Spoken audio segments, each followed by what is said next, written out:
¿cómo están? Nuevamente estamos en este foro homeopático y vamos a empezar con la segunda parte de la maravillosa tesis que estamos viendo del caso de tuberculosis. Doctora Perla. ¿Qué tal? Un gusto. Y pues quedamos con el tema sobre el tintero. Doctor Mario, bienvenido. Nos quedamos con el tema así, solamente la justificación y todos así esperando qué pasa con sus pacientes.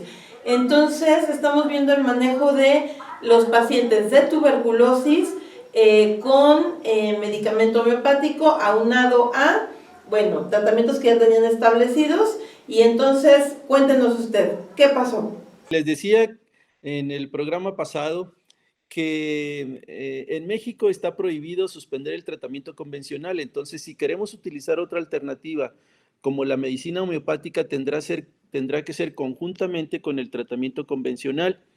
Lo que sucedió con esta paciente fue que finalmente todos en conjunto, todos los médicos que estábamos participando con el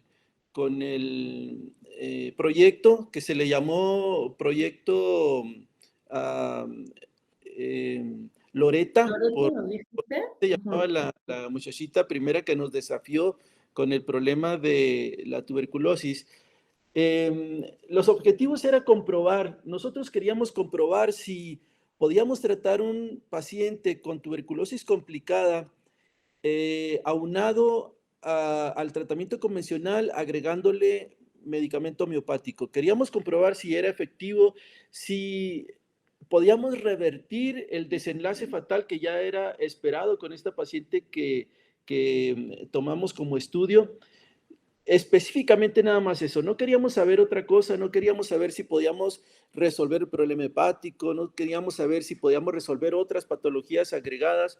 Lo único que nos interesaba saber era si podíamos revertir el desenlace fatal de una paciente con tuberculosis complicada a quien ya se le había dado el tratamiento convencional. Entonces, específicamente en el estudio deseábamos evaluar a este paciente y tratar de revertir la muerte de la paciente. Vemos aquí que en esta diapositiva que les presento, que en la tuberculosis complicada intervienen muchos factores, sobre todo el asunto de la inflamación sistémica generalizada, obviamente, en donde cuando entra una bacteria al organismo, se pierde el control de la inflamación, que normalmente es una respuesta favorable al organismo porque nos defiende. El sistema inmunológico interviene para generar una respuesta inflamatoria y que todos los mediadores de la inflamación, como son el interferón gamma, la interleucina 1, 6 y 8, y todas las demás células polimorfonucleares, los linfocitos, los macrófagos intervienen. Pero cuando sucede que la inflamación se sale de control y se vuelve generalizada, entonces empieza a afectar diferentes órganos. Llega un momento en que si esto se prolonga y sigue fuera de control, hay una tormenta de citoquinas, todo se vuelve un caos y empieza la falla orgánica múltiple.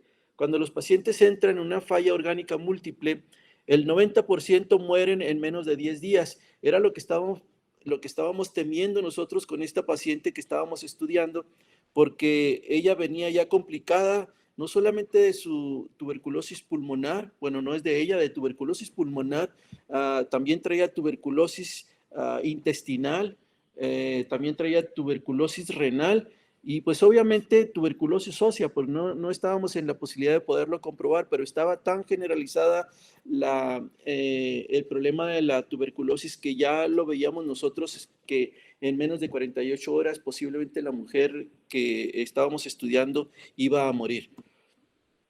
El marco teórico que utilizamos pues es una enfermedad infecciosa oportunista, la conocemos, es una enfermedad endémica, es una enfermedad muy indolente porque pues es crónica, va avanzando muy lentamente.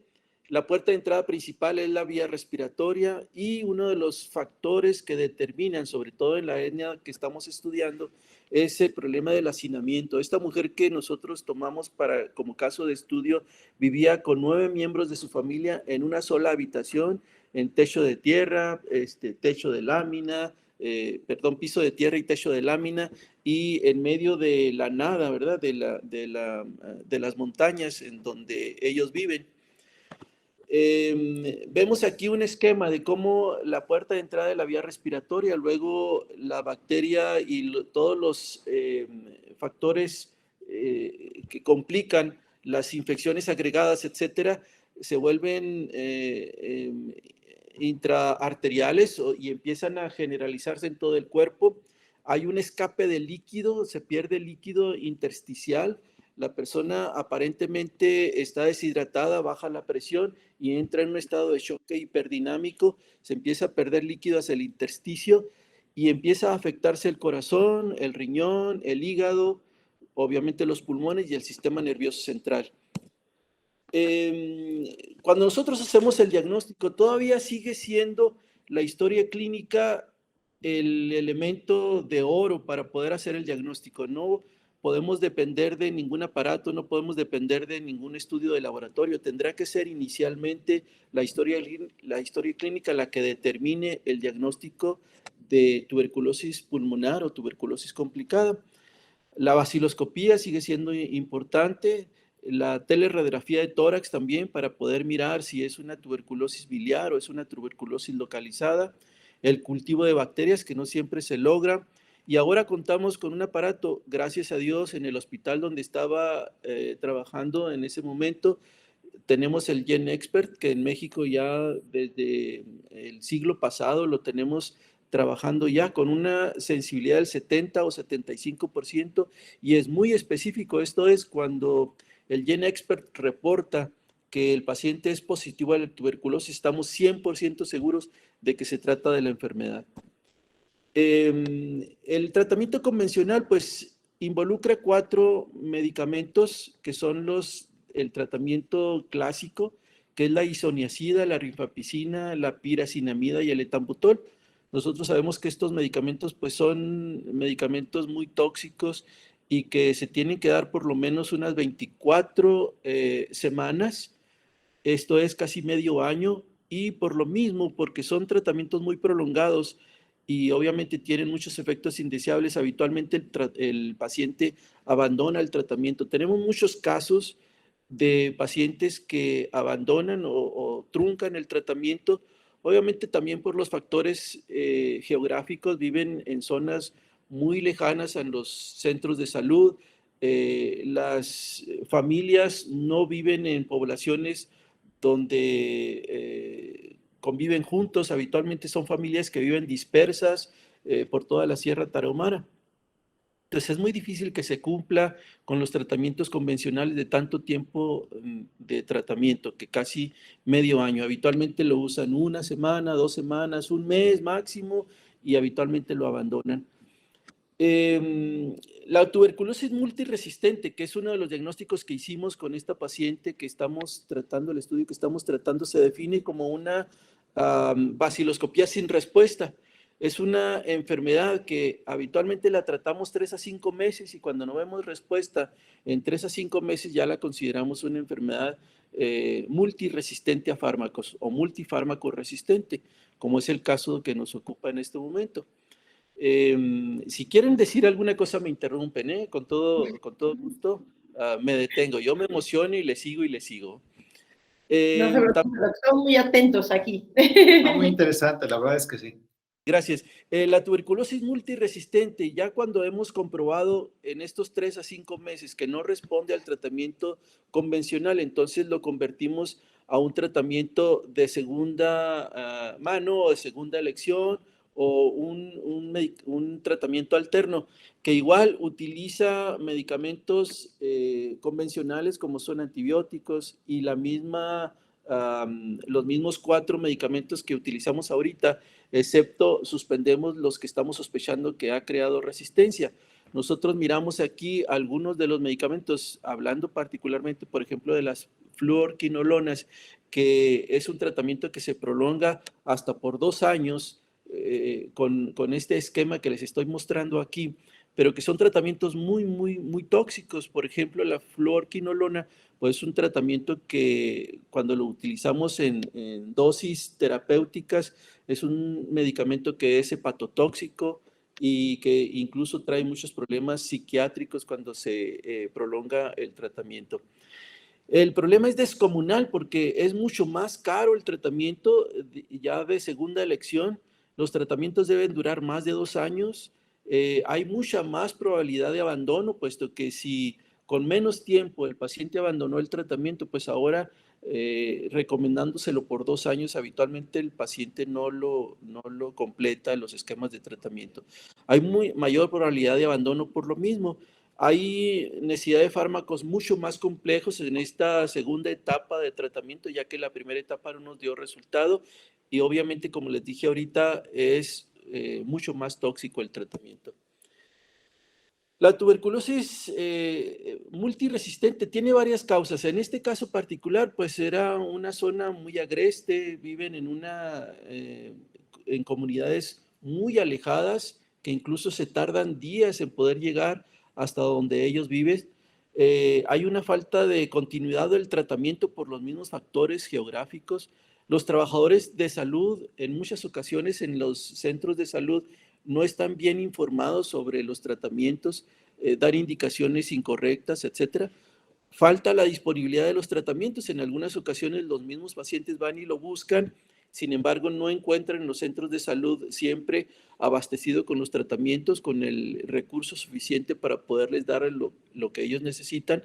La cultura de los pacientes también, los tarahumaras son personas muy reservadas, acostumbran utilizar las plantas que ellos tienen allí cerca de ellos, que en muchas ocasiones les causa la muerte porque son tóxicas. Y otros factores que determinan también que la tuberculosis sea multiresistente, pues que son pacientes desnutridos, viven en una pobreza extrema, las condiciones climatológicas que mencionábamos ahorita, la geografía, etcétera. Esta es una fotografía que tomé de los vuelos que hicimos reconociendo el territorio. Si nosotros vemos aquí, no sé si se ve el puntero, en esta zona vive una comunidad tarahumara. Si tuviéramos una cámara con un poquito más de resolución, podríamos mirar a las cabañas o las chozas que se encuentran allí. Doctor, cuando empezaron a tratar a estos pacientes que usted, bueno, la pregunta es si usted los escogió o fueron aleatorios, iban llegando al hospital y de ahí los tomaron, o usted escogió a esos pacientes para trabajar con ellos, o cómo fue. Hay un programa en el hospital de tratamiento para problemas de tuberculosis conjuntamente y cooperando con la Secretaría de Salud, que más o menos a 1 hora de distancia se encuentra el hospital donde son los que dirigen todo este programa, y nosotros somos parte, en ese hospital, somos parte del programa de tratamiento de tuberculosis en la Sierra Tarahumara. Entonces, nosotros no escogemos a los pacientes, realmente los pacientes llegan allí, les hacemos el estudio. Los que ya vienen diagnosticados, pues no hay ningún problema, les damos el tratamiento. Pero los pacientes que no traen diagnóstico, los sometemos al protocolo de estudio. Cuando llegamos a la conclusión de que sí, efectivamente es un paciente con tuberculosis, empezamos el protocolo de tratamiento. Nosotros también recibimos recursos con los medicamentos que se utilizan en el tratamiento convencional de parte de la Secretaría de Salud, y los repartimos a los pacientes y a las familias juntamente con despensas que también el gobierno federal provee para la nutrición de estos pacientes. Así es como nosotros participamos en el proyecto. Los pacientes que nosotros diagnosticamos, pues también los sumamos a la estadística de la Secretaría de Salud como pacientes positivos a tuberculosis. Hablando un poquito sobre la falla orgánica múltiple de la que estábamos ahorita platicando sobre esta paciente, pues la definimos como un conjunto de síntomas y signos con una respuesta inflamatoria generalizada, exagerada, deleteria, que lleva un avance y llega a un punto en donde la respuesta ya no tiene retorno, un punto sin retorno le llamamos a la falla orgánica múltiple, en donde hagamos lo que hagamos, le pongamos lo que le pongamos, este paciente no se puede revertir y finalmente fallece. Afortunadamente la paciente que nosotros tomamos, aunque yo consideraba que sí ya estaba en un punto sin retorno, sin embargo tomamos la iniciativa de darle el recurso de la homeopatía. Y aunque tenía muchos datos ya de falla orgánica, sin embargo, vimos sorpresivamente que la paciente se recuperó. ¿Cómo fue nuestro diseño en la metodología del estudio? Bueno, fue un caso etnográfico con diseño de investigación mixto, con medidas cualitativas a través de la descripción de signos y síntomas del paciente, a través de la medición de los datos de laboratorio, de los datos clínicos del mismo paciente que estábamos revisando. ¿Cómo la pusimos en marcha? Pues bueno, fue una paciente con diagnóstico de tuberculosis pulmonar complicada, puesto que ya había recibido el tratamiento habitual por varios meses y sin embargo no veíamos mejoría. Antes, al contrario, veíamos que la paciente estaba deteriorándose. Era de la etnia tarahumara, debía ser de la etnia tarahumara. El tratamiento debió haberlo recibido, el tratamiento convencional en meses pasados, y combinado lo íbamos a hacer con la homeopatía. Decíamos ahorita porque no podíamos suspenderle el tratamiento convencional, puesto que es un delito y nos podíamos meter en algún problema legal. Íbamos a registrar los cambios en la historia clínica y en la evolución del paciente e íbamos a elaborar las conclusiones. Seguimos con los resultados. Yo creo que ese sería como nuestro último programa de cierre, ¿no? El que veamos los síntomas del paciente y los resultados que usted obtuvo con este trabajo. Muy buen trabajo, doctor. Vamos a quedarnos hasta aquí por el tiempo. Esta es la segunda parte y muchísimas gracias, doctor Perla. Doctor, nos vemos después. Recuerden darle like si les gustó, comentarlo y compartirlo con quien más lo necesite. Nos vemos hasta la próxima.